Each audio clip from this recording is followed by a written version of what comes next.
When you don't believe that you're enough, you play small, you hide, you put a lid on your potential, but you still feel like you were made for more than you are currently experiencing. You feel held back by the limits that you have placed upon yourself, or even worse, you have accepted the limits that others have placed upon you. Well, in today's video, we are going to talk about how to believe that you are enough so that you can push past the limited context of who you think you can be and become the leader and the change maker that you were meant to be. And girl, it doesn't matter if you are an entrepreneur or if you sit behind a corporate desk.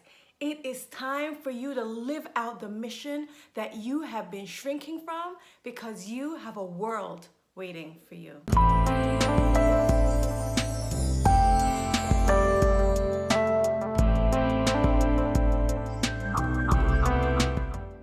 This is Keisha, your career and business confidence coach, equipping you to win by owning your inherent brilliance, eliminating your shrinking tendencies so that you can dominate in your field or industry.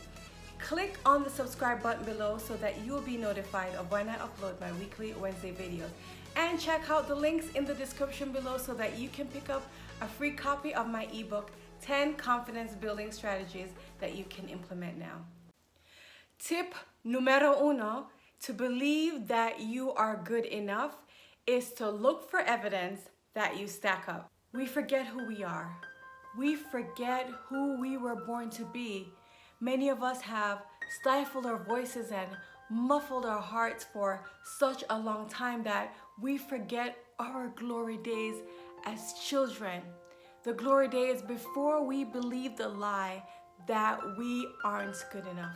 So I invite you to come with me on a journey to remember that lost self, to reflect upon all the wonderful things that you had delighted in from your very earliest memories. Times when you were proud of yourself because you were living in complete alignment with who you were meant to be. Write down at least 3 examples of times where you were just having a glimpse of the magnificent person who you were meant to be before shame, fear, and diminishment set in. You know, I remember my own glory days where I spent a lot of time writing because I got so much joy from it. I wrote poetry and essays, and in the 5th grade, I wrote a poem about trees observing their magnificent and beautiful presence. And I was able to enter a competition, and I won that poetry competition. And I got the opportunity to read my poem on the radio. It was such a magnificent memory.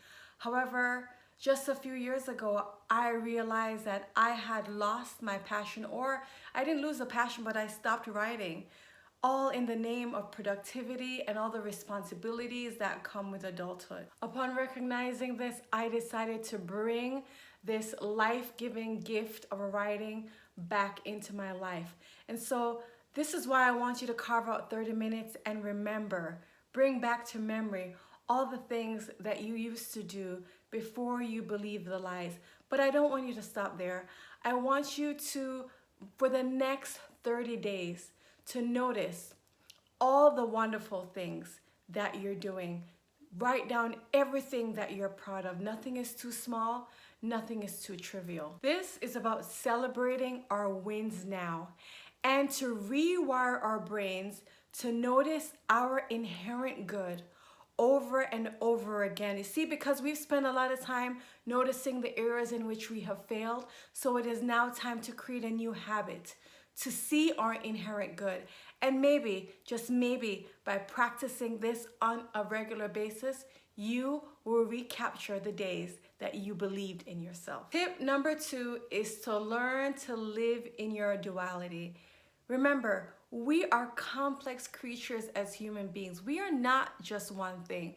So don't put yourself in a box or allow others to put a limit on you or put a label on you. One perfect illustration of this was from the Divergent movie series. And yes, I am a perpetual teenager at heart. Yes, I'm quoting a teenage movie.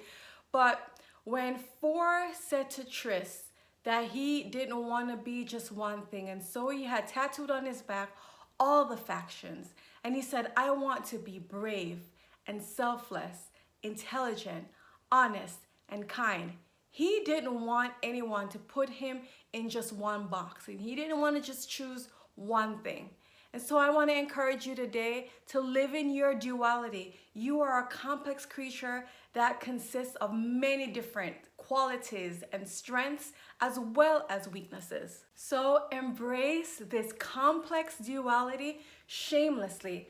If you're like me, some days you're going to feel strong, powerful, invincible, while other days you're going to feel vulnerable, frustrated, weak.